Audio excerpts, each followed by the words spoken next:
আসসালামু আলাইকুম। জানিয়ে দেব এই মুহূর্তে হাতে পাওয়া সর্বশেষ ভয়ঙ্কর কিছু আন্তর্জাতিক আপডেট বাংলা সংবাদ। শুরুতেই থাকছে সংবাদ শিরোনাম।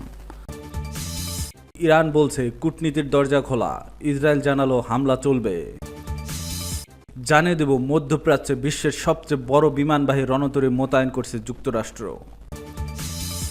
এরপর রয়েছে সংঘাতের মধ্যে তুরস্কে গেলেন ইরানের পররাষ্ট্রমন্ত্রী। সর্বশেষ থাকছে ফের ক্ষেপণাস্ত্র ছুড়েছে ইরান, নিরাপদ আশ্রয় খুঁজছে ইসরায়েলিরা। এখন শুনছিলেন সংবাদ শিরোনাম, এবার বিস্তারিত।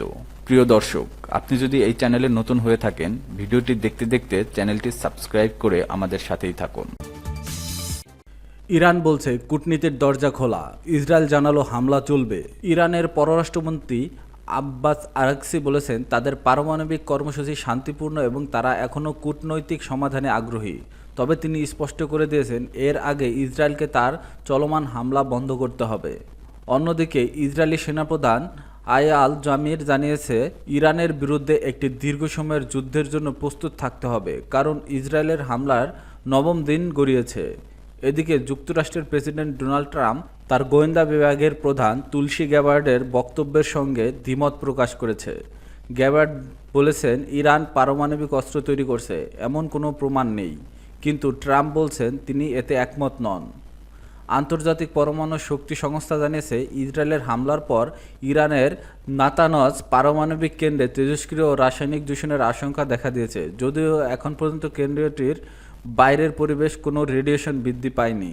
এর মধ্যে পশ্চিম তীরে হেব্রন শহরের আকাশে ইরানের পাল্টা হামলার অংশ হিসেবে ছোড়া ক্ষেপণাস্ত্র দেখা গেছে। টানা সংঘাতে উত্তপ্ত হয়ে উঠেছে মধ্যপ্রাচ্যের পরিস্থিতি। দখলদার ইসরায়েলের হামলা চলাকালীনে ইরান যুক্তরাষ্ট্রের সঙ্গে কোনো আলোচনায় বসবে না জানিয়েছে ইরানের পররাষ্ট্রমন্ত্রী আব্বাস আরাকচি। খবর বিবিসির। সুইজারল্যান্ডের জেনেভায় শুক্রবার আলোচনায় মিলিত হয়েছিল ইরান ও ইউরোপের একাধিক দেশের পররাষ্ট্রমন্ত্রীরা।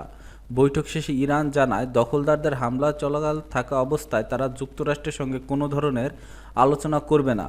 পাশাপাশি যে কোনো আলোচনায় বসার আগে জঘন্য হামলার দায়ে ইসরায়েলকে আন্তর্জাতিক বিচারের আওতায় আনতে হবে বলেও স্পষ্ট জানিয়ে দেয় তেহরান।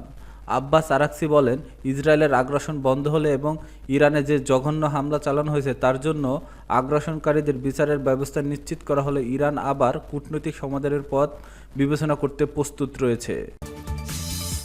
মধ্যপ্রাচ্যে বিশ্বের সবচেয়ে বড় বিমানবাহী রণতরী মোতায়েন করছে যুক্তরাষ্ট্র। ইরান ও ইসরায়েলের মধ্যে টানা হামলা পাল্টা হামলা চলছে, পরিস্থিতি ক্রমেই উত্তপ্ত হয়ে উঠেছে। ইতিমধ্যে জাতিসংঘ সহ বিভিন্ন দেশ এই সংঘাত বন্ধের আহ্বান জানিয়ে এসেছে। তবে সংঘাতের অব্যাহত বিস্তার এবং উত্তেজনার প্রেক্ষাপটে ইরান ইসরায়েল যুদ্ধের সঙ্গে যুক্তরাষ্ট্রের সরাসরি জড়িয়ে পড়ার আশঙ্কা বাড়ছে। এমন পরিস্থিতিতে মধ্যপ্রাচ্যের আশেপাশে বিশ্বের সবচেয়ে বড় বিমানবাহী রণতরী মোতায়েন করতে যাচ্ছে মার্কিন যুক্তরাষ্ট্র। শুক্রবার এ তথ্য জানিয়েছে জর্ডান ভিত্তিক সংবাদমাধ্যম রয়া নিউজ। একজন মার্কিন নৌবাহিনীর কর্মকর্তার বরাত দিয়ে রয়া নিউজ জানিয়েছে ইউএসএস জেরাল্ড আর ফোর্ড বিমানবাহী রণতরী আগামী সপ্তাহে ইউরোপীয় জলসীমার উদ্দেশ্যে রওনা দেবে। ইরান ও যুক্তরাষ্ট্রের ঘনিষ্ঠ মিত্র ইসরায়েলের মধ্যে সংঘর্ষ শুরুর পর অঞ্চল জুড়ে উত্তেজনা বৃদ্ধির প্রেক্ষাপটে এটি হবে মধ্যপ্রাচ্যের আশেপাশে মোতায়েন তৃতীয় মার্কিন ক্যারিয়ার। নৌবাহিনীর ওই কর্মকর্তার মতে ইউএসএস জেরাল্ড আর ফোর্ড আগামী 24 জুন সকালে তার হোম পোর্ট ভার্জিনিয়ার নরফোক থেকে ইউরোপের উদ্দেশ্যে রওনা হবে। এটি তার পূর্বনির্ধারিত মোতায়েনের অংশ। এর আগে গত বৃহস্পতিবার প্রেসিডেন্ট ডোনাল্ড ট্রাম্প জানিয়েছে তিনি সরাসরি ইরানের বিরুদ্ধে সামরিক হস্তক্ষেপে যাবেন কিনা সে বিষয়ে সিদ্ধান্ত নিতে আরও 2 সপ্তাহ সময় নেবেন। 2017 সালে কমিশনপ্রাপ্ত এই জাহাজটি যুক্তরাষ্ট্রের সবচেয়ে আধুনিক ও পরমাণুচালিত প্রধান নির্বাহী রণতরী। 1 লাখ টন ওজনের ওই জাহাজটি বর্তমানে মার্কিন নৌবাহিনীর প্রযুক্তিগত দিক থেকে সবচেয়ে উন্নত এবং শক্তিশালী ক্যারিয়ার হিসেবে গণ্য করা হয়। প্রতিবেদনে রয়া নিউজ জানায় বর্তমান ইউএসএস কার্ল ভিনসন কয়েক মাস ধরে মধ্যপ্রাচ্যে মোতায়েন রয়েছে এবং এটি ইয়েমেনে হুতিদের লক্ষ্য করে চালানো মার্কিন বিমান হামলার অংশ নিয়েছে।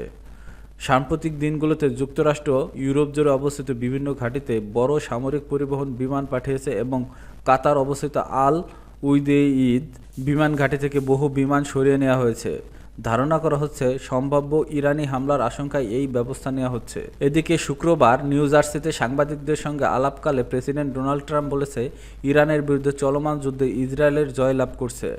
ইসরায়েল যেহেতু বর্তমান জয়ের পথে রয়েছে, তাই তাদের এখন হামলা বন্ধ করতে বলা আমার জন্য সহজ নয়। ট্রাম্প বলেন, যদি কেউ জয়ী হয় তাহলে তাকে হামলা বন্ধ করতে বলা কঠিন হয়ে পড়ে, কিন্তু কেউ যদি পরাজিত হয় তখন তাকে থামতে বলা সহজ হয়। তবে আমরা আলোচনার জন্য প্রস্তুত আছি এবং ইরানের সঙ্গেও কথা বলছি, কি হবে দেখা যাক। এ সময় ট্রাম্প দাবি করেন, চলমান যুদ্ধে ইসরায়েল ইরানের চেয়ে ভালো করছে। তিনি বলেন, ইসরায়েল যখন জয়ের পথে থাকে তখন তাদের থামানো কঠিন হয়ে পড়ে। ইসরায়েল খুব ভালো করছে যুদ্ধে, আর ইরান তুলনামূলকভাবে কম সফল। বিশ্লেষকরা মনে করছেন, ট্রাম্পের এই মন্তব্য স্পষ্ট হয় তেল আবিবের সামরিক অভিযানের প্রতি ওয়াশিংটনের সমর্থন অব্যাহত রয়েছে। অন্যদিকে দখলদার ইসরায়েলের হামলা চলাকালীন ইরান রাষ্ট্রের সঙ্গে কোনো আলোচনায় বসবে না বলে জানিয়েছে ইরানের পররাষ্ট্রমন্ত্রী আব্বাস আরাকচি। খবর বিবিসির। সংঘাতের মধ্যেই তুরস্কে গেলেন ইরানের পররাষ্ট্রমন্ত্রী। ইসরায়েলের সঙ্গে চলমান সংঘাতের মধ্যে ইসলামিক সহযোগিতা সংস্থার সম্মেলনে যোগ দিতে তুরস্কে পৌঁছেছেন ইরানের পররাষ্ট্রমন্ত্রী আব্বাস আরাকচি। খবর আল জাজিরার। রাষ্ট্রীয় সংবাদ মাধ্যম সংস্থা ইয়ং জার্নালিস্ট ক্লাবের তথ্য অনুযায়ী আব্বাস আরাকচি আঙ্কারার পৌঁছেছেন। এই সম্মেলনে বিশ্বের 40 জনেরও বেশি পররাষ্ট্রমন্ত্রী অংশ নেবেন।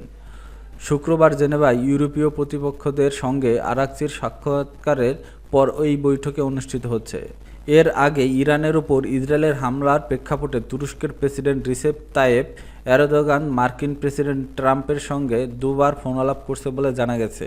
শুক্রবারের ভাষণে ট্রাম্প ইরানের বিরুদ্ধে সামরিক অভিযান বন্ধ করার জন্য ইসরায়েলের উপর চাপ সৃষ্টির সম্ভাবনাকে খাটো করে দেখছেন বলে মনে হচ্ছে। প্রসঙ্গত, গত 13 জুন থেকে ইরানের পারমাণবিক স্থাপনা লক্ষ্য করে হামলা চালিয়েছে ইসরায়েল। জবাবে ড্রোন ও ক্ষেপণাস্ত্র দিয়ে পাল্টা হামলা অব্যাহত রেখেছে তেহরান। পাল্টাপাল্টি এই হামলার উভয় দেশের বহু মানুষের হতাহত হয়েছেন। ফের ক্ষেপণাস্ত্র ছুড়েছে ইরান, নিরাপদ আশ্রয় খুঁজছে ইসরায়েলিরা। ইসরায়েলি ভূখণ্ড লক্ষ্য করে ক্ষেপণাস্ত্র ছুড়েছে ইরান। শনিবার 21 জুন বাংলাদেশ সময় ভোর 6টার দিকে ইসরায়েলের প্রতিরক্ষা বাহিনী আইডিএফ এমনটা জানিয়েছে। টাইমস অফ ইসরায়েলের প্রতিবেদনে বলা হয়েছে, ইরান থেকে উৎক্ষেপিত ক্ষেপণাস্ত্র শনাক্ত করেছে আইডিএফ। ইতিমধ্যে ইসরায়েলিদের নিরাপদ আশ্রয়ে যেতে বলার পাশাপাশি প্রতিরোধমূলক ব্যবস্থা নিতে সতর্ক করা হয়েছে। প্রতিবেদনে আরও বলা হয়েছে, যেসব এলাকায় ক্ষেপণাস্ত্র আঘাত হানতে পারে বলে মনে করা হয় সেখানে ইতিমধ্যে সাইরেন বাজাতে শুরু করেছে।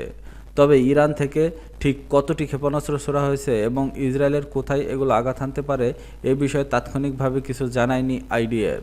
এদিকে নিজেদের ভূখণ্ডে ইসরায়েলি বাহিনীর আগ্রাসন বন্ধ করে কূটনৈতিক আলোচনার বিবেচনা করার কথা জানিয়েছে ইরান।